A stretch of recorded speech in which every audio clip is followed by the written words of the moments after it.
good afternoon, everyone. Thank you very much all for being here.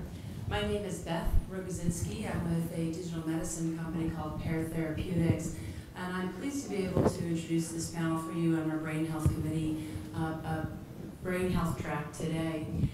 In addition to the work that we do in brain health and bio, we also do, we have a whole track in digital medicine. And this is one of these really interesting panels that's actually kind of crossing the chasm between the disciplines that we have. So I'm thrilled to be able to introduce Sanjeev Wadhwa and the tapping, zapping, hacking, and mapping. And I know that this panel of experts is going to go over a number of the really exciting neurostimulating opportunities that are even here with us today, but also give us some insights into what they see coming in the future. So please join me in welcoming Sanjeev and this panel of experts we have for you.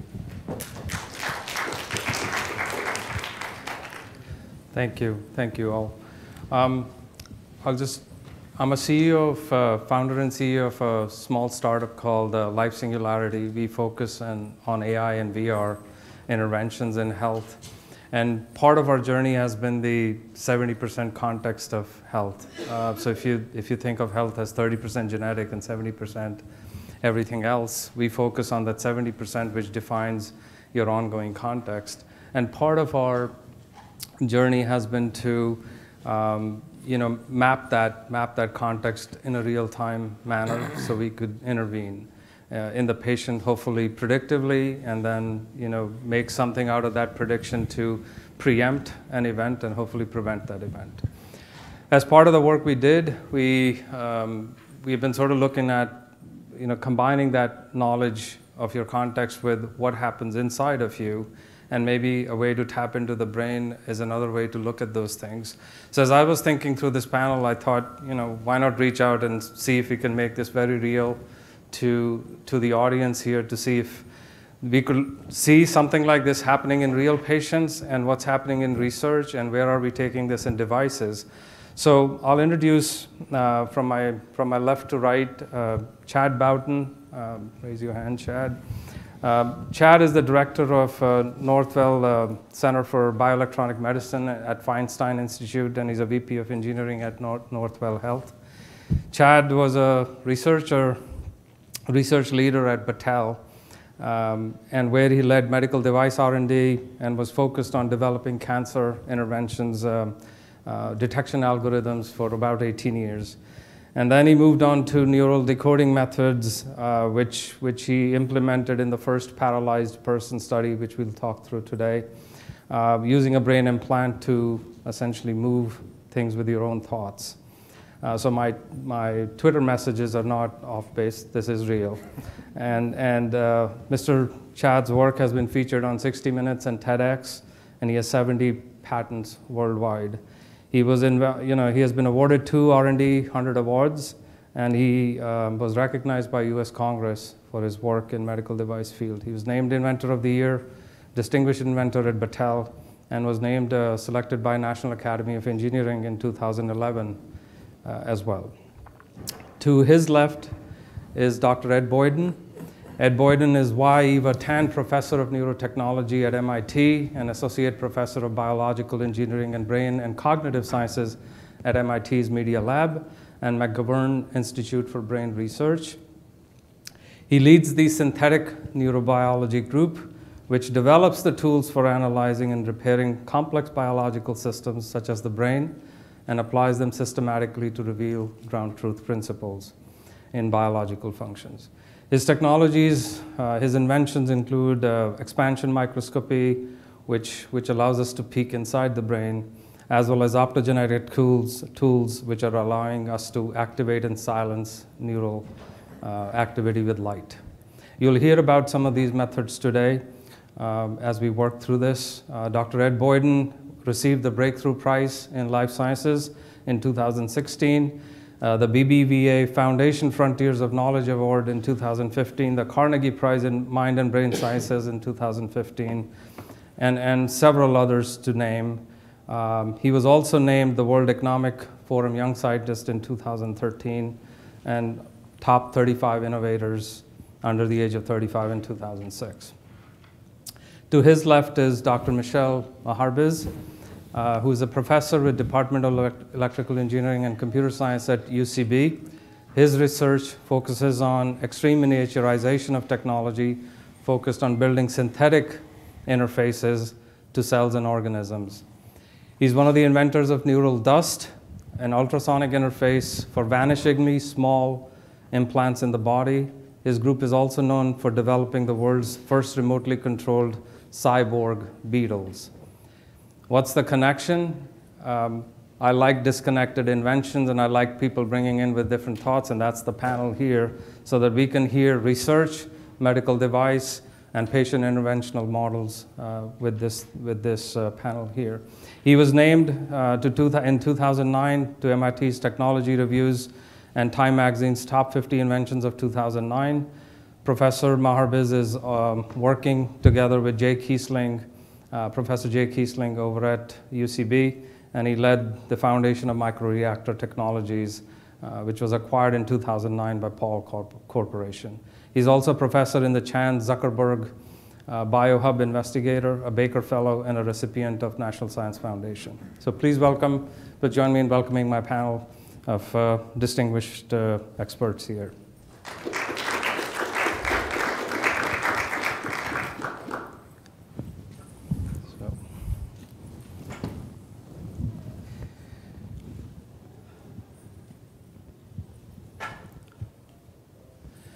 So in terms of,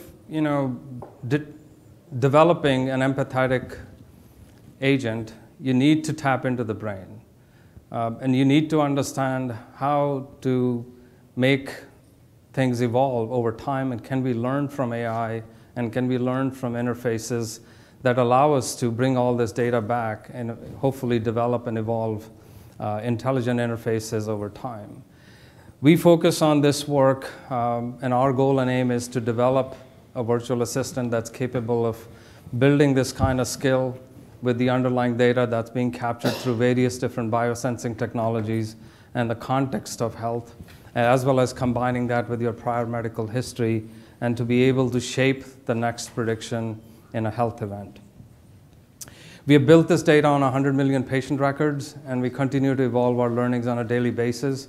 And we stretch out into different disease states, and we talk to scientists, physicians, health systems, payers.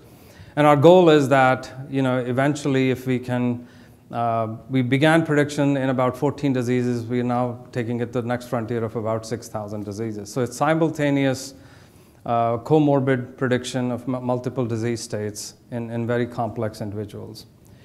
We were just fortunate enough to be brought into the NVIDIA AI Inception program, and we have also become part of the AWS startups, as well as of 2 weeks ago, we were invited into the Google Cloud program for startups. That's enough about what we do, and obviously my work takes me into domains which are very challenging, as you can imagine the aspect of data with this, so why not another challenge of figuring out what the brain does. What we wanted to sort of set this up, and we decided not too many slides, so you won't see too many slides today, but a lot of the actual real-life discussion about how we want to think through brain. And to my right, if you think of mind as a fully functional organ, and everything good, but the body doesn't work. You are an ALS patient, or you're a paraplegic or a quadriplegic, and the body doesn't work. So what does the mind need to do?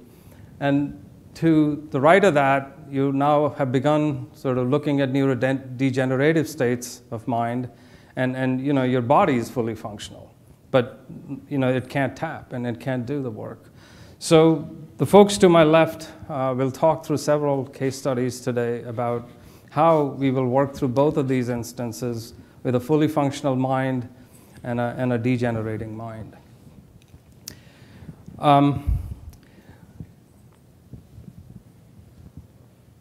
What I'd like to do is play a video here, and to basically start off the perspective. I always put patient at the center, and what I'd like to do is kick this off by putting the patient at the center, And once you see a couple of these instances, you'll start to get what we are trying to accomplish through this panel today. Each of my panelists will talk through some perspectives of how they're approaching brain implants, studying the neuronal firing patterns, and how they're tapping into actually sensing what's happening in each neuron. Kathy Hutchinson is among the first humans to have her brain directly wired to a computer. We're seeing Kathy moving this cursor with nothing but her mind. That's pretty amazing. And so, I mean, if Kathy can control a cursor, she can control anything a computer is connected to. That's the goal. Even a wheelchair at some point. Ready to try it for real? In fact, Kathy has already driven a wheelchair. See if you can drive it right over to the door. They haven't let her ride in it yet for her own safety. But with monkeys adopting robot arms and a completely paralyzed person driving a chair, imagine where this could be headed. Fantastic. Very good. So that was one perspective based on the work that Chad was doing 15 years ago. Chad, do you want to sort of talk through where you were with it and some of the challenges you had when you worked with Kathy? Yeah, sure. Yeah, so I still remember that moment. We were all kind of standing behind Kathy, and in fact, that happened here just outside of Boston. And it was a moment where we were just now putting these neural implants into the brain, ones where we had about 100 electrodes, and the huge question was, would Kathy, who had a stroke 7 years prior, still have activity in that part of her brain that would be viable, right? And there's always this question of, does the brain remap when you have an injury or a significant event like this? And what we found out was where we were, the signals looked actually incredible. They were distinct.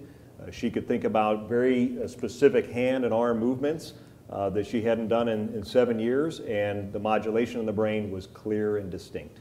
And so we were able to start to decode those signals. We use, part of my background is in control theory, so I think of all these circuits as a bunch of control loops, and they really, very complicated control loops, but that's in essence what they are. But with Kathy, the loop was disrupted, right? So could she think about these things? Could we decode those? We did that, but then the question was, could she do something with those thought patterns, right? Mm-hmm. And she was able to drive the chair. It was actually kind of funny. We said, look, if you run into that door, if you remember in the corner there was a door, we said, it's fine, run into it. We'll paint it, we'll fix it. Don't worry about it. But she stopped literally 2 inches in front of that door. And that was the first time she had actually ever tried that. So they captured it on the video. But at that point, we realized that this was really a new world. We've opened up a totally new avenue. And I'll talk later about kind of where we went after that, but it was so exciting, and I think we realized that tapping into the nervous system like this could really help a lot of people. So that was clearly a bold experiment, and the ability to move objects through focused thoughts was clearly a new frontier. Yes. I'd like to show the audience the next piece of work. In our morning rounds, progress over paralysis. A young man who is quadriplegic is clearing a major milestone in his quest to live a normal life once again. And we were there for the moment of truth. Last week, he had the highest of hopes that a new medical experiment might change his fate and the fate of others. The microchip is connected to a port screwed onto Ian's skull. The port is cabled to a computer which is supposed to decode messages from his brain and then beam commands to a sleeve laden with electrodes around his forearm. The answer took 1/10 of a second to arrive. And while it looks like such a small thing, no human in Ian's condition has ever done it the way he just did. Today was great. I mean, to be able to open and close my hand and do those complex movements that I haven't been able to do in 4 years. Ian is just happy to make that first move. If you have the right mindset, that will carry you a long way. The right mindset. In Ian's case, he means that literally. It's amazing to see. It continued for sure. So we'll come back to Ian's story in a minute. I wanted to give you this context of, what the real patient world is looking like as we look at brain-machine interfaces. And this story of Ian's story is actually present time. And 15 years have gone by, and now we have learned a lot more, Chad, and we'll talk through that next. Let me show you another story, and I want to bring in Ed Boyden into this. Can you turn the audio off? Sounds like it's clipping. Yeah, so we've been working on a technology called optogenetics. This is a single-celled algae, believe it or not, in this animation. And it turns out that it has a light sensor, a molecule that converts light into electricity. In the algae, what this does is when it's hit by light, it opens up a little pore and lets charged particles, ions, across. And that helps the algae swim around. So what we wanted to do was to build an ultra-precise way of controlling neurons using light. If you could activate a brain cell or a set of brain cells, you could try to figure out, can we trigger a pattern of activity that could help people? Or by turning off a set of neurons, you could delete them. Can you cancel out a pattern of pathological activity? You can think of this molecule as like a little tiny solar panel, converting light into electricity. Now, how do we get this molecule out of the algae and into a brain cell? Well, it turns out we were very lucky. This molecule is a protein encoded for by a very small gene, a snippet of DNA. And I think we've all seen all the ongoing revolutions in gene therapy. You can deliver the piece of DNA to a cell using, for example, a specialized virus. We found very serendipitously that brain cells could take that algal gene, that plant gene, and manufacture those little solar panels and install them all over the brain cell. And furthermore, just as serendipitously, it was safe and effective. If you shined a pulse of light on the brain cell, it would open up those pores and let electrical current flow. And so right now, what we're using, this tool, optogenetics, opto for light and genetics because we were lucky to find a small gene that could do these things, is we're developing sort of a pipeline for thinking about neural therapies. Basically, invent a tool to help you make better discoveries. That's what the optogenetics is. Step two is we collaborate with, at this point, we've given the molecules to literally thousands of research groups to try to help them apply them to different problems. And then the third is once we see a pattern of activity that's helpful, can we design a practical intervention? I'll give you just one example. This is where we gave the tools to my colleague at MIT, Professor Li Wei Tsai, and her group used the tool to discover a certain pattern of activity that with Alzheimer's model mice, these are mice engineered to have genes similar to those that cause Alzheimer's in some humans. She found that if she drove the brain cells at a special frequency, 40 times a second, the immune system of the brain would turn on and the amyloid plaques and other molecular hallmarks of Alzheimer's would go away, or at least reduced by about half in about a week, to be more precise. Step three is design. How do we make a practical version of that that can go into humans? And recently, she and I co-founded a company basically to try to test out movies that are specialized to have the same frequencies for human patients. So imagine a movie that you'd watch and hear, and it would drive that same magic frequency of 40 times a second. Could you actually activate the brain's immune system in human patients? And we just recently began human trials, so we won't have data until the end of this year, maybe early next year. But we're very excited about this possibility of a non-invasive strategy for a disease that basically has no practical treatments. That's great, yeah. Well, we'll see if it works. Lots of things don't translate from mice to humans, but we should try. So I was telling Ed before we came on, I said, these are folks out of biotech pharma industry primarily. They want to hear about drugs. And he said, Sanjeev, how about we talk about a non-clinical intervention? And I said, right on. So there's the first non-clinical intervention that you hear about. Let me bring in Michel.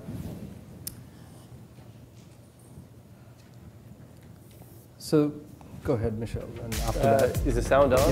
Yeah, sound is on. So I'll let it play, and then please let it play. Okay.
Michel. Sure. Let me tell you a little bit about what you saw. You saw these little tiny gizmos, and then at the end you saw sort of a whole list of things they could possibly do. But before we talk about that, I think the story of this is very easy to explain, and we think it has profound consequences, implications for the field. So we're in a bit of a gold rush right now in those of us that work in neuroengineering because quite a lot of the field is at a convergence of observing and identifying from a scientific side the fact that there are quite a lot of nerve targets that by recording or stimulating you could use to affect very interesting therapies. And on the other side, the technology is now maturing to the point where the hurdle for implanting something that could do that is being drastically reduced, in my opinion, rather quickly. So what do I mean by that? What I mean is that classically, if you were to try to get into, forget about the central nervous system, although it applies there, but the peripheral nervous system, and want to target a particular nerve, the technologies are I wouldn't say crude, because I think that's maybe too negative a word, but they're very, very basic, how you get in. They're basically modified versions of pacemakers. And what we're seeing today is a big drive to try to miniaturize these things so that they're so small that they could be developed, they could be implanted rather laparoscopically, and really open up a huge field of intervention, and something I know Chad will touch on a little bit in terms of some of the application spaces. But what you saw here, now having given you that 30-second context, what you saw there is a solution to a problem that's plagued the field for a long time, and it's very simple. If you try to miniaturize something wireless and put it deep in the body, and you try to do this with radio frequency, you can have a lot of trouble because we're big bags of salt water. What that system does is it builds a little tiny implant that uses ultrasound to communicate data back and forth and power itself. There's no battery on that thing, and it doesn't use radio frequency waves. Actually, it uses ultrasound and a little crystal on the implant. The physics of that tell you that you can make these implants smaller than a millimeter. They're absurdly small. And so that what this has opened up is an entire area, not just contemplating recording from nerves, stimulating from nerves, but putting other sensors on that and essentially Fitbitting organs. So you can imagine parking a 1 millimeter object next to a liver and trying to collect data from a patient population at risk. And this is being commercialized. So the Series A round closed about 3 weeks ago for this, and it's been launched as a whole commercial venture, as well as having a more exploratory research arm that touches more on the central nervous system. So that's kind of, in a nutshell, what you just saw. Awesome. Thank you, Michel. So I promised one last video, which is now, we'll get into discussion after this. We wanted to give you this context. And so I'd like to bring Ed into this. So Ed, how do we do this, right? Where do we begin? The journey is, how do we peek into the brain? Could you play the next one, please? Not this one, the next one.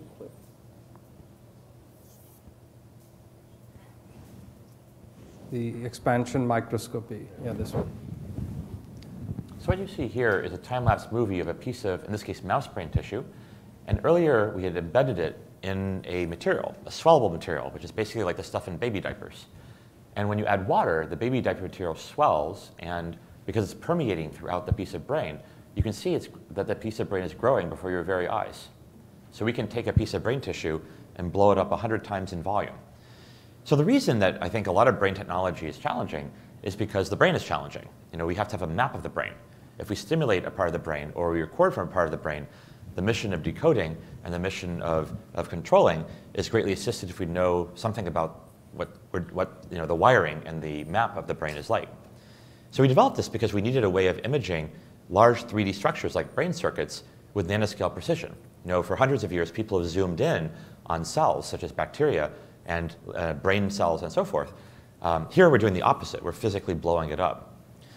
So one of the things we're doing is teaching this technology to hundreds and hundreds of groups to use the technology to map brain circuits. It turns out that the expansion is very even, down to the size of individual parts of neural connections. And we hope maybe even soon we can get it to work down to single molecule resolution. It has a lot of practical applications as well. So earlier I mentioned the invent, discover, deploy strategy that we try to bear. We recently spun out a company which is trying to use this to blow up cancer biopsies. There's certain cancers where early diagnosis is very challenging. You know, for example, for breast cancers, pathologists can disagree up to half the time about trying to make a diagnosis from an early breast lesion. By expanding samples and then using machine learning algorithms to train discrimination algorithms on the data that emerges, we hope that we can improve early disease diagnosis. But anyway, back to the brain. One of the hopes is that we can really use such technologies and lots of other mapping technologies, including non-invasive methods such as MRI and other methods as well, that I think collectively could be used to really see what's going on inside the brain and help inform the kinds of control and dynamical readout strategies that you've heard about. So, thanks. Awesome. Thank you, Ed. So now that we had some context, real world context on the patients, we saw some aspects of measurements through sensing, and then, you know, how do we actually explode the brain to actually take a peek inside it? How do we understand the, you know, the firing patterns within neurons? I want to bring it back to, you know, the work that Chad, which we saw under Ian's story. And that work was recent to Chad, but it was, you know, it took us 15 years to actually begin to go down the path to basically first encode these brain patterns and then decode. So talk through some of the aspects of why it was successful and why Ian, and then what did you have to overcome to actually decode first? Right. And then, and I'd like to kind of tie that into kind of what we're doing in some of the current projects in this whole area we call bioelectronic medicine, which kind of, you know, encompasses everything we're touching on. We're leveraging the nervous system, right? But we don't really understand the language of the nervous system. We're just kind of at the tip of the iceberg. And in these cases with folks that are paralyzed, we are specifically looking in the motor area. We're starting to understand some of the signals related to different types of movement. And remember, this is movement intention, right? They can't move, so they're just thinking about things they want to do.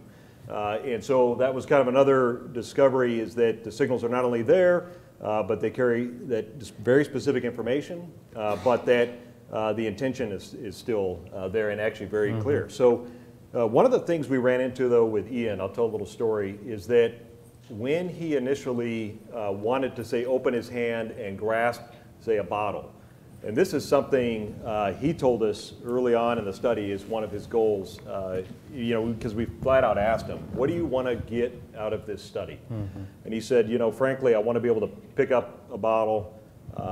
He was like a 23-year-old young man, so he said preferably a bottle of beer at that point, but to do it without asking for help, right? Do it by himself. And you think about all the other things that many of us take for granted, feeding ourselves, clothing ourselves every day. But he wanted to do these things by himself. But when he began to open and then close, you know, we could do all of that. We're rerouting these signals and linking them to muscle activation. All's going well until he tried to move about 6 inches. And he would drop the object every single time. It didn't matter which direction he tried to go in, he would drop the object. So we had to go back to the drawing board, and we had to kind of look at those patterns very closely, and we set up some new experiments to really kind of look at what's happening in transitions. And we found that the brain activity was changing dramatically as soon as he wanted to do something else, besides just hold that grasp in one spot. And that's context change, okay? So, you know, whether you're doing a task, you know, sitting here and grasping, or you're in the kitchen or in the bathroom, it's all context-based. The patterns do change, and they can change dramatically. And so we had to develop ways to adapt and learn those changes, and even be able to adapt on the fly. And so we were able to do that in the coming months. And now Ian's not only grasping and moving and doing whatever he wants to do, he also is now moving individual fingers. And he's playing Guitar Hero, and he's beating all of us when we go to try to play him. It's really pretty amazing. And actually, I was against the idea of doing video games, but the team talked me into it because they said, look, we can track the reaction time, the statistics, and everything, and they had me at statistics. So. Awesome. So anyway. So why decoding first? Okay, right. So now bringing in bioelectronic medicine. So at the Feinstein for many, many years, we've been looking at the molecular mechanisms behind at the center of many, many different conditions and injury states. And we kind of take the same approach as you would take in pharma, and it's been going on for decades. is look at the molecular target, how do we modulate that target, but in our case, we use a neural pathway to do the modulation, and then how do we really achieve the results we want, the clinical results. So we actually go through all of that process on every project. But to know how to modulate the neural pathway, our belief is you should learn the language, okay, and understand how to decode it or decipher the messages. Because if you can kind of learn and listen and understand, that's really the first step in learning a language. Then maybe we can turn around and speak it a lot more effectively. We're quite frankly, I hate to say this, but guessing or taking educated guesses on some of the stimulation patterns. We understand some of the physics, as Michel kind of talked about, and we know how to recruit different fibers, different types of sizes, but we don't have specific tools. I mean, we're starting to see that with optogenetics, an incredible tool to be a lot more specific, but we have to learn the language. What are these temporal and spatial patterns? You know, what are they in the peripheral nervous system, let alone the brain? And that's what we believe you have to do: learn to decode, understand, and then maybe speak it. And that's our goal down the road. Awesome. So Ed, as you hear Chad talk about decoding, right, and that's what you're sort of doing through optogenetics. Talk to us a little bit about the aspects of what you have learned through some of these decoding aspects and how challenging it is to do what you're trying to accomplish. So genetic vectors and aspects of. Well, a few sentences about how people use the tools. So people build a virus that encodes for our light-activated molecule. They often will inject it into the brain directly. The neurons will, as you saw in the animation, express the molecules, and then you can shine light from a laser or from an LED and turn on or off, depending upon which molecule we use, brain cells. So at this point, hundreds and hundreds of groups have been applying these to activate cells and figure out, can you trigger patterns of activity that can have let's say a healthful effect, usually using animal models of diseases in mouse models. People are also starting to use them on human-derived neurons in a dish, these organoids and stem cell-derived neural networks, which are very interesting because they can have the same genome as a specific patient, but that's still very exploratory as well, because it takes a long time for these little brain circuits to grow. But as a couple examples, people have found certain cell types in the brain that if you activate them, you can shut down an epileptic seizure. So now imagine you take that insight and you go and say, look, let's find a drug that modulates that subtype of neuron. So just as a few sentences of background, the brain has lots of different kinds of cells: large cells, small cells, cells that drive, cells that shut down, cells that project to many targets, cells that project to a few targets. And so if you really want to pinpoint a function that could be helpful, you have to have a way to establish causality, and that's where stimulation can be very handy. Shutting down Parkinsonian tremor. People are discovering patterns of activity with certain brain regions, and if you drive them, you can actually shut down some of the symptoms of Parkinson's in animal models. And now neurosurgeons have started to take that insight and to try to figure out, could you actually refine where you put electrodes, potentially, in order to help reduce Parkinsonian symptoms, but also to avoid side effects, which can happen during deep brain stimulation. And then I gave the example earlier of Alzheimer's disease, where with Emery Brown, an anesthesiologist, an expert in brain rhythms, where he suggested that we take the optogenetic data, drive these certain neurons at 40 hertz, and then try to think about, can we access that same pattern through our senses? Can we drive those patterns through our eyes and our ears?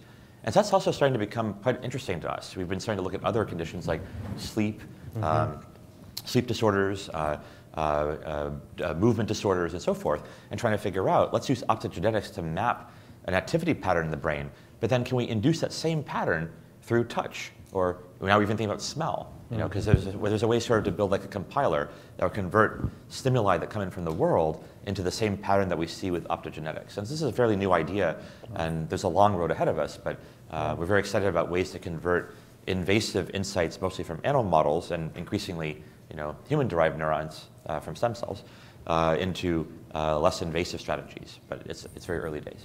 Well, that's amazing. So when I hear 40 hertz, and the aspect of, you talked, when we were talking through earlier, how you're pushing that aspect into the movie, the non-clinical intervention. Talk through that a little bit. Yeah, sure. Yeah, well, let's see. So Li Wei Sai and I co-founded a company called Cognito Therapeutics, and Zach Molchano is the president. And one of the things we are trying to do is to understand what stimuli can best recruit this pattern in humans. So, mice are different from humans. The frequency might be different from translating from mice to humans, or even from human to human. Maybe we need to think of closed loop strategies where we can customize the frequencies to each individual person.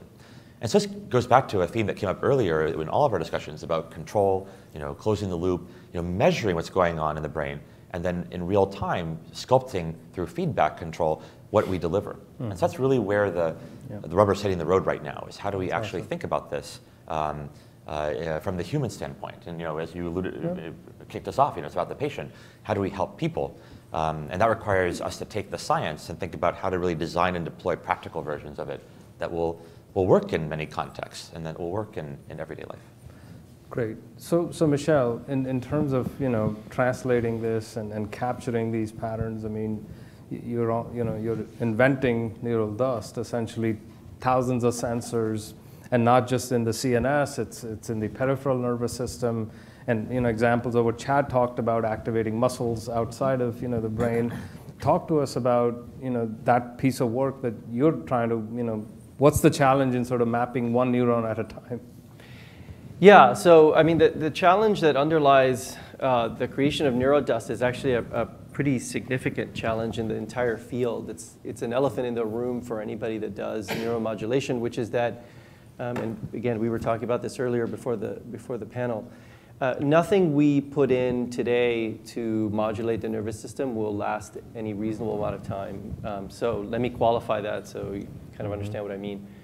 So if you put in implants through a craniotomy into the central nervous system with recording probes, whether those be electrocorticography sheets or spikes that go into the cortex, as in the case of the video.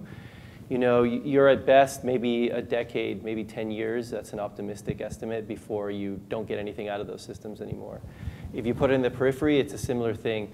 The exception, of course, has been the long legacy of the pacemaker and its many, many modern incarnations, and that's because they're relatively large and hermetically sealed in a particular way. But the leads for those things, depending on how you do it, will suffer.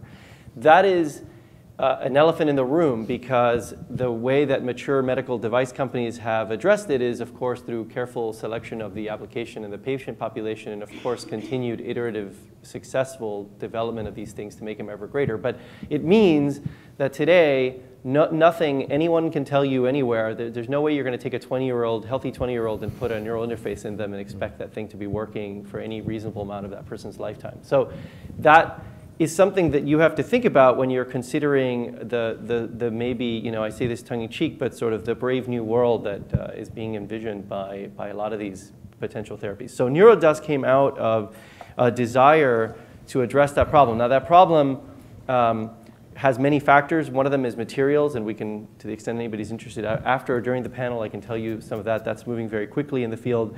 And the other is sort of size and wiring and so on. So to the extent that you can make something vanishingly small, it turns out, said very roughly, for expediency, the body or the nervous system tends to ignore it if these things are extremely small. So what is behind neural dust is the desire to lower the hurdle for implant of these types of devices, because if you can do that, if you can get these devices into larger and larger populations, and I'll give you some examples in a minute, you really open up the space to quite a lot of therapies. So let me give you some examples to make this concrete. Imagine that we can make an implant small enough that you could park it to record somewhere to provide data from the peripheral nervous system that is correlated very, very strongly to inflammatory state. So today, there is no good biomarker, any fast timescale biomarker for inflammation, right? So any of you in here that work in inflammatory disease drugs, you can imagine where that would go.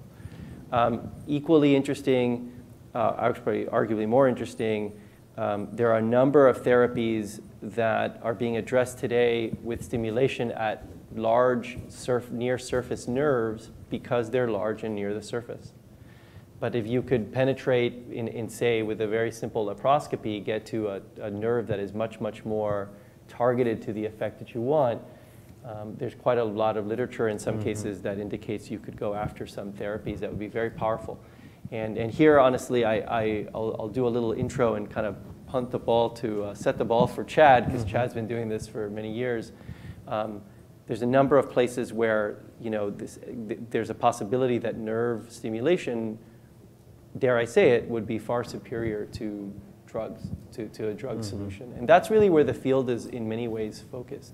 And neural dust comes out of that. Now, it has another play, before I turn the mic over to Chad, there's another play which is that in the same way that you want this for the periphery, you want it for the spinal cord and the central nervous system.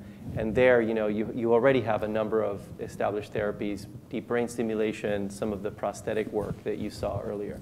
So that's really where that's come from. And I will add again, I said it before, but I'll say it again, you need not use this for neural recording and stimulation. You can imagine now taking other types of data that are, say, oxygen data, pressure data, temperature data, whatever you can imagine from these things. And what makes it powerful is that you've lowered the hurdle to get it into, say, an at-risk population as opposed to an extremely ill population, right? That's really where you start to get a game change. So some stock prices for pharma companies just plunged. Yeah, if I were only that believable. Yeah. Electrons versus drugs. So talk to that, Chad. Well, yeah, so no, it is. And some people here, former Feinstein folks, Billy Haynes in the audience. And the whole goal has been, kind of the holy grail has been, could we tap into the nervous system and use neural pathways to modulate these targets in arguably a more natural way, right? We already know, I'll give you an example, there's a specific fiber set within the vagus nerve, runs in your neck on both sides. There's 100,000 fibers, but some of those fibers go to the spleen. And we've now mapped those fibers into the spleen and into how the T cells and the macrophages are all interacting, and how the electrical signal, or the firing rate, if you will, the activity of those fibers actually directly correlates with changes in those markers. So in rheumatoid arthritis, we found that we could reduce the production of pro-inflammatory cytokines in the spleen just by electrically stimulating in a certain way. That's pretty, that's pretty incredible. Kevin Tracy at the Feinstein and his team and many, many colleagues have developed this through the years and led to spin-outs like Setpoint Medical.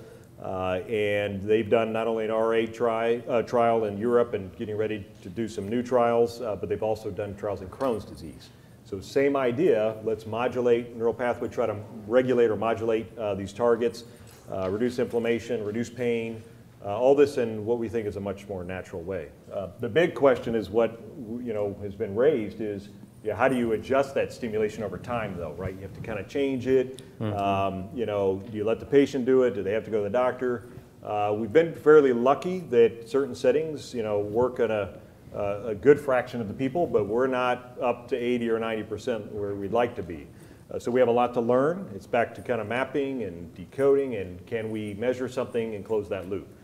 One really incredible, I'll mention one more thing, is we had a paper that came out just a few weeks ago, and it was about looking at neural signals, again in the vagus, at the cervical level, and seeing if there's a signature in those signals that correlate to some of these different markers, right? Different cytokines, for example, inflammatory markers.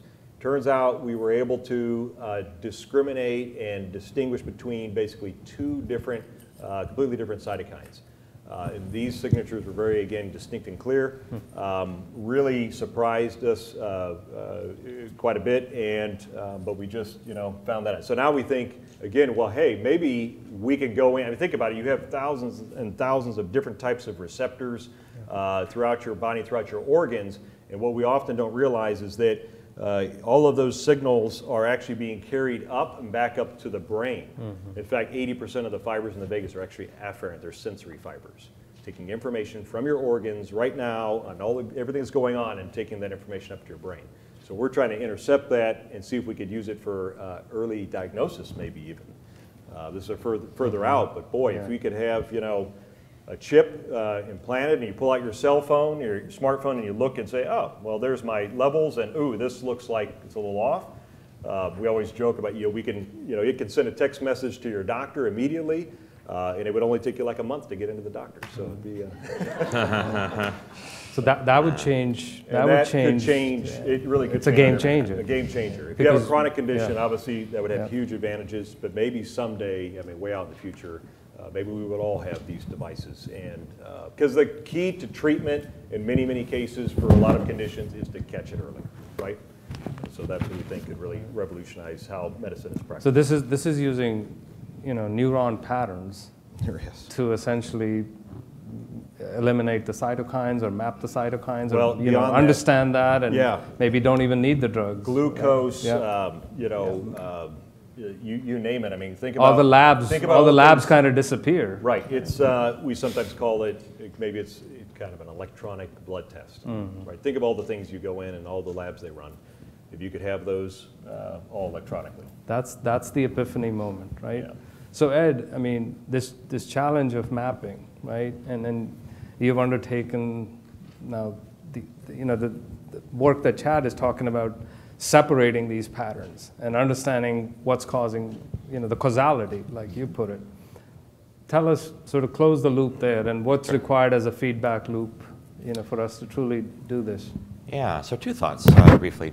One is that, of course, perturbation is exactly what you need to do to establish causality, but it's not particularly high throughput. So one of the things we're thinking a lot about now is, can we build maps of neural circuits using non-invasive methods like MRI, or invasive but extremely precise methods like the expansion stuff we talked about earlier, and then from those maps, use them as hypothesis generation engines. And this might also require a heavy informatic component. And then go test those theories that emerge through causal perturbation, either with invasive methods like the optogenetics we talked about before, but we're also developing non-invasive methods of neural stimulation as well. A second idea is also, how do we build translational bridges from the kind of animal data that's so commonly used in neuroscience right now. If you walk into MIT or Harvard or any of these local universities and look at their labs, a lot of what they're doing with neurophysiology or neural mapping is with mice, right? Because they're genetically engineerable, and they're small and cheap and so forth. But of course, eventually you want to get to the human. And so if people are doing lots of maps in small critters, how do you translate that? And so one idea is to launch parallel efforts. Why don't we map circuitry of similar circuits in mice and humans? And of course, they're quite different, but that's the point. You want to know how they differ so that you can take the basic science insights and make something useful out of them. But also, the perturbations maybe can be done in parallel. So about a year ago, we published a non-invasive method of brain stimulation, which I won't have time to go into. But one of the things we're doing right now is trying to perturb circuits in mice. And we're now increasingly starting to perturb circuits in humans. And can we compare, for example, the kinds of physiological signatures that emerge? And so, so I think that's another useful thing. That's fantastic. So I want to give the audience a chance to talk. So in the last minute we have, I'd like to just focus where this is going, Chad, as the future. How is the future unfolding here? So take a few seconds and each of you talk through. Right. Yeah.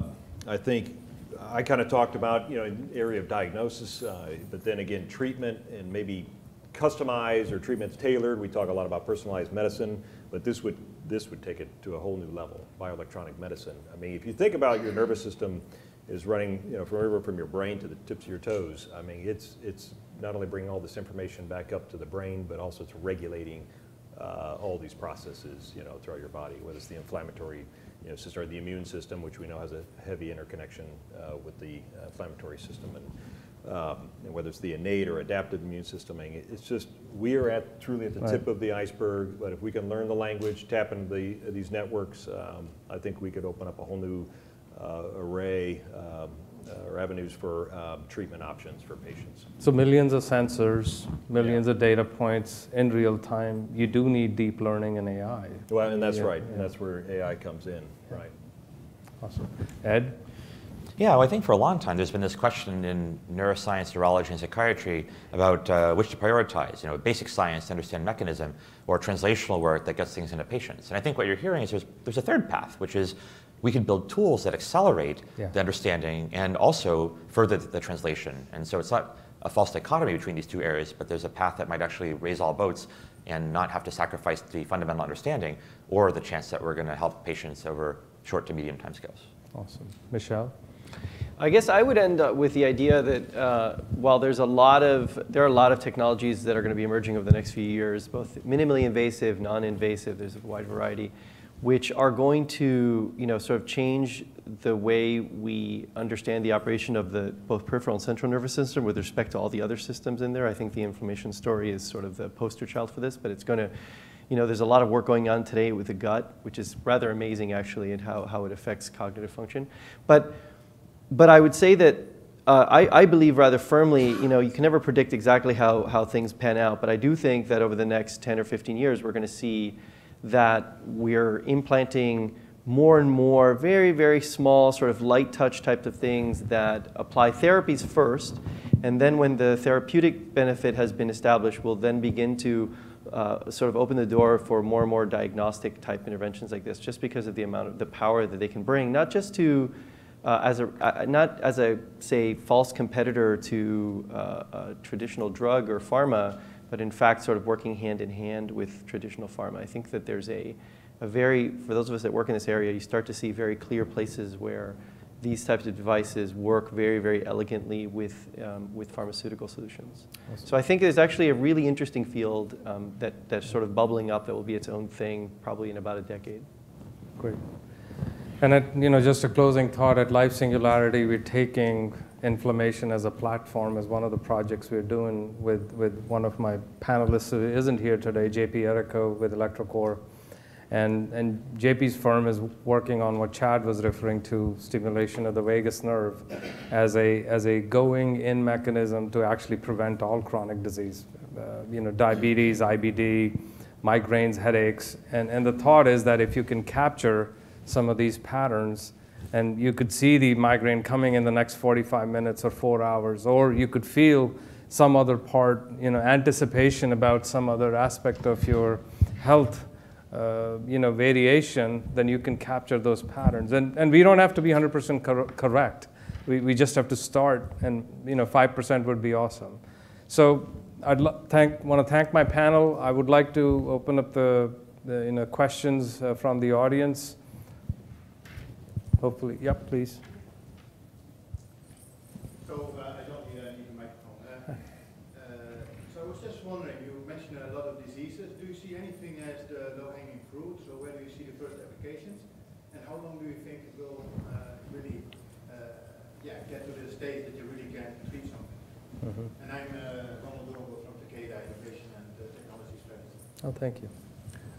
Well, you want me to start? So with RA, we've already spun out Setpoint Medical, and the trials have gone extremely well so far, getting ready to start some even bigger trials. So I think they're on their way, and the efficacy is there.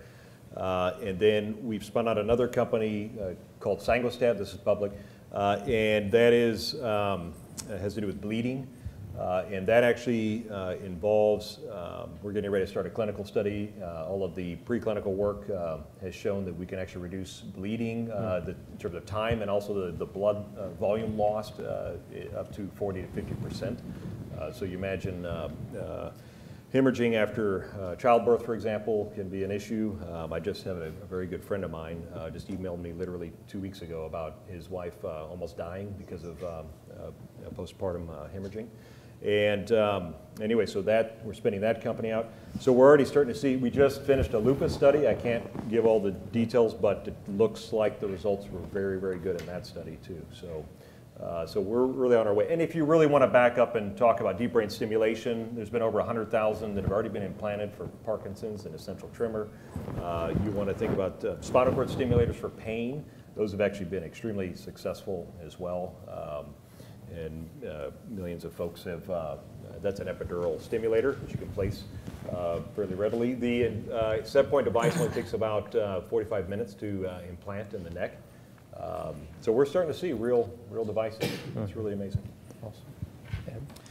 Yeah, well, as I mentioned, for the Alzheimer's stuff, we already began human trials last fall. So hopefully we'll maybe run a couple hundred over the next year or so and unblind and find out how we're doing. And similar kinds of strategies can be thought about in other areas. We're in the process of spinning up trials in sleep and other areas. So because we're trying to really take a molecular cellular circuit insight and then develop non-invasive ways, my hope is, this is sort of a new model to try to deploy at scale, but potentially we could Once the actual trial data is on the hard drive, potentially move quite fast because it's all device-based, software-based kinds of approaches. But we'll have to see, since this is kind of a fairly new effort for our group. Michel, any diseases? So I would say for implantable neurostimulation approaches, whether closed loop or not, I think you have a couple of different classes of targets. So the classic ones have been motor control. So bladder, right? Over and or underactive bladder, diet-related stimulatory effects and similar. There's a whole slew of them, offline. They're well known. There are some startups attempting to build better mousetrap for those targets. Then there's a whole, what I would say is a completely new class of things that are enabled either by the ability to target a nerve in a more specific way or a more specific nerve, or because you're going after some sort of record and stim closed loop, you're bringing in a completely different value add to the story. So inflammation would be in that sense. There's some gastrointestinal attempts. There are things that have to do with glucose that are sort of bubbling around that haven't quite broken the surface. And then there are plays that are more specific to diseases of the pancreas that I've seen a couple of plays on. But there's a number of these types of things. But I will be honest, my opinion is that the field is at the tip of a hype. That particular field, I don't want to certainly argue that everything you've heard, but that particular area is in a sort of a funding bubble. And so what will happen is we'll see whether the answer is 100 or 3 things turn out to make a big difference. Awesome. Well, with programs in Parkinson's, Alzheimer's, gastroenterology, right. It might be good to start talking with you before we get out of here. That's honesty. Yeah. Very interesting work, very exciting. But I'm just curious, I'm not a neuro guy by training, but my understanding is that the nervous system is viewed to be more plastic than thought.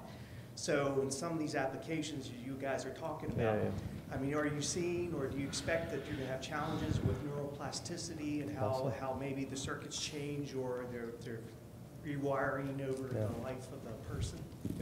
Yeah. Great question. Yeah, great question. You can go both ways, right? So we saw some cases where there wasn't much remapping. I mean, the folks that were living with paralysis and even years after their injury. There are cases when we've certainly seen habituation. So nerves, will respond a little less over time, but a lot of times there are ways you can change the pattern to reduce that habituation. We know. And actually, this may not be neuroplasticity, but with some neurostim, like deep brain stim, there's definitely changes over time, and the current levels can be somewhat significant. So that's probably, there's some evidence to suggest there's actually some tissue change or damage from that chronically. But yeah, no, that's again why the closed loop comes back in, because you're going to see some neuroplasticity in some cases for sure. We have to be able to adapt to it. Yeah. In our case, since we're trying to develop non-invasive approaches, that it means something that's outside the body, you probably don't want to be carrying that around with you all the time and wearing it on your head or watching it all the time. So we're deliberately trying to engage plasticity. Is there a treatment which might occur when you're asleep or for half an hour a day or something, but then the effects will persist. And so that's something that we're doing a lot of right now, is trying to discover, we talked about decoding earlier. Can we figure out how to decode a plastic change in terms of the stimuli that would cause it, and then find the most practical, non-invasive way to create those stimuli. And so that's really one of our core efforts right now.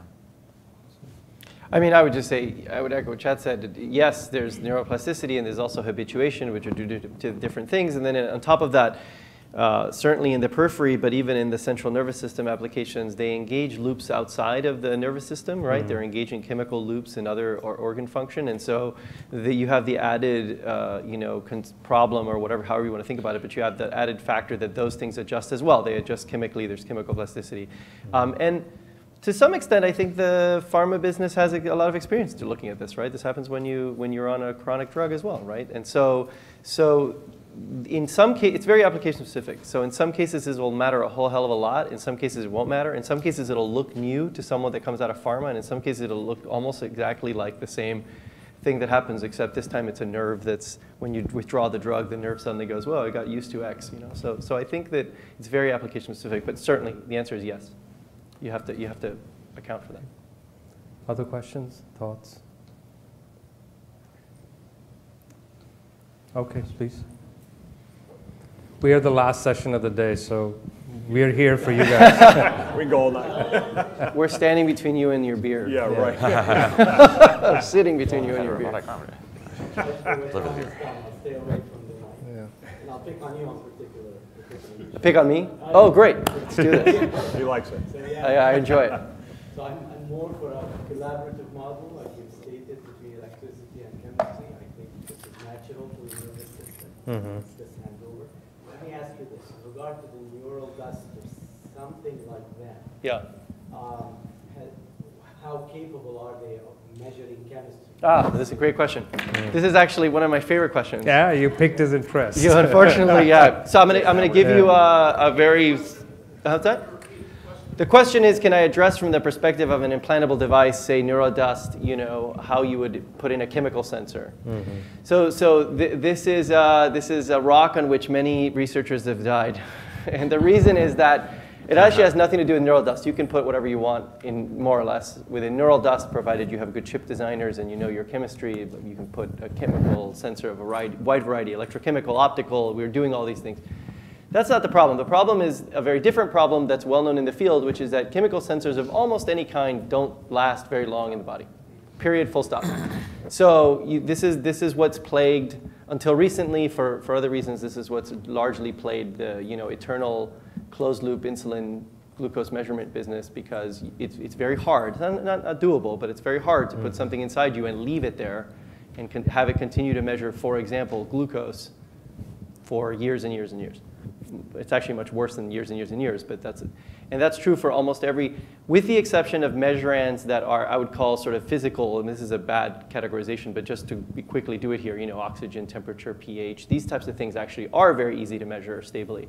And then there's kind of a little bit of a mix, but most of the things that you would be interested in, analytes, are very hard to do in the body chronically. They're doable acutely, they're doable through sampling, they're very hard to do.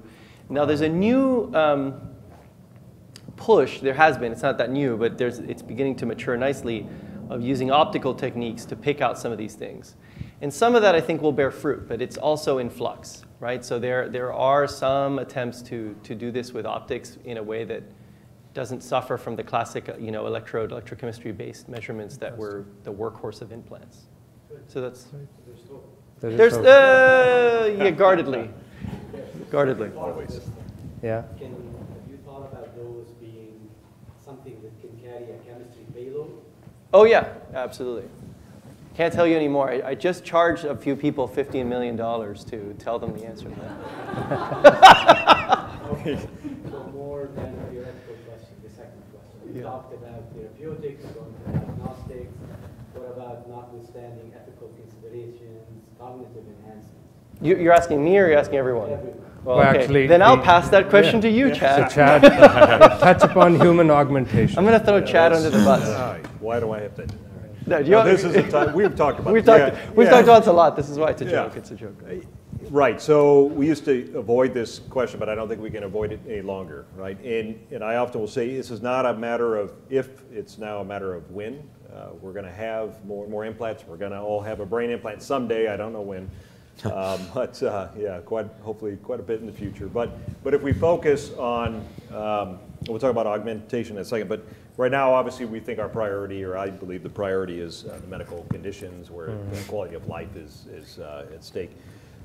But if that goes well, and we're starting to help more and more people, then yes, the natural question is, well, why can't we enhance function and help with cognition and so on? We'll start with memory. We'll start with all of that. But yes, someday I'm sure there'll be this question of, well, how much do you want to pay for your brain expansion or your enhancement, right?